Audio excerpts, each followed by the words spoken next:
POCSO കേസിൽ മാതാപിതാക്കളുടെ മൊഴി ശക്തമായ തെളിവെന്ന് സുപ്രീം കോടതിയുടെ സുപ്രധാന വിധി.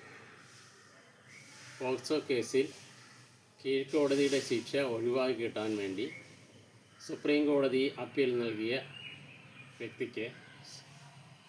വ്യക്തിയുടെ ഹർജി തള്ളിക്കൊണ്ടാണ് സുപ്രീം കോടതിയുടെ സുപ്രധാന നിരീക്ഷണം. കാരണം ഇദ്ദേഹം പറഞ്ഞത് വൈദ്യപരിശോധന റിപ്പോർട്ടിൽ മുറിവുകൾ ഒന്നുമില്ല, അതുകൊണ്ട് എന്നെ വെറുതെ വിടണം എന്നായിരുന്നു ഇദ്ദേഹം സുപ്രീം കോടതി ഹർജി നൽകിയത്. എന്നാൽ സുപ്രീം കോടതി പറഞ്ഞത് മാതാപിതാക്കളുടെ മൊഴി ശക്തമാണെങ്കിൽ അതാണ് ഫസ്റ്റ് തെളിവ്. അതാണ് ഈ കോടതിയിൽ ശിക്ഷിക്കുന്നതിന് ആദ്യത്തെ തെളിവായിട്ട് അതാണ് എടുക്കേണ്ടത്.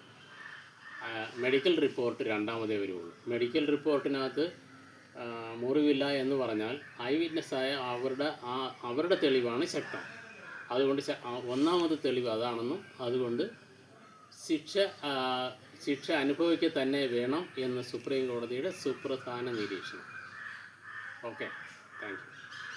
മിക്ക രക്ഷകർത്താക്കളും കുട്ടികൾക്ക് ഇങ്ങനെയുള്ള പീഡനം നടക്കുമ്പോൾ കുട്ടികളുടെ കൂടെ നിൽക്കാതെ മറ്റ് ആൾക്കാർ പുറത്തറിഞ്ഞാൽ എന്താകും എന്ന് മനസ്സിലാക്കി ഇത് പുറത്ത് പറയാതെ നടക്കും. എന്നാൽ ഇത് പറയുന്നത് വ്യക്തമായ മെഡിക്കൽ റിപ്പോർട്ട് ഇല്ലെങ്കിൽ തന്നെയും ഇവരുടെ പേരിൽ ശക്തമായ പോക്സോ നിയമപ്രകാരം കേസെടുക്കാം എന്ന് സുപ്രീം കോടതി പറഞ്ഞപ്പോൾ എത്ര മാതാപിതാക്കൾ ഇവരുടെ കൂടെ നിൽക്കും.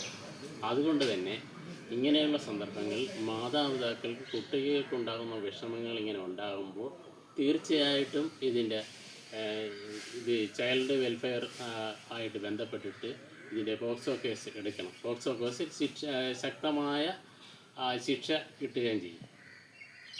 അതാണ് എനിക്ക് ഇതിനകത്ത് വ്യക്തിപരമായിട്ട് പറയാനുള്ളത്.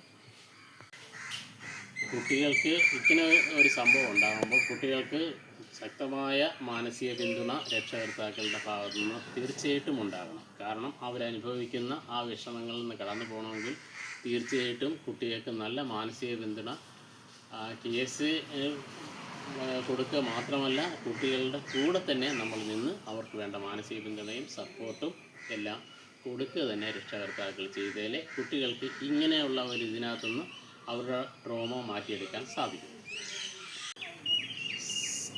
ഈ ആധുനിക ലോകത്തിൽ സമൂഹത്തിൽ പേടിച്ചിട്ട് നമ്മൾ എന്ത് ചെയ്യും എന്നറിഞ്ഞിട്ട് കുട്ടികൾക്ക് ഇങ്ങനെ ഉണ്ടാകുന്ന ഇതിനകത്ത് നമ്മൾ ഇങ്ങനെ പറയാതിരുന്നാൽ അല്ലെങ്കിൽ ഇതിനു വേണ്ടിയുള്ള നടപടികൾ സ്വീകരിക്കാതിരുന്നാൽ പിന്നെയും ഇത് വർദ്ധിക്കുകയുള്ളൂ. അതുകൊണ്ട്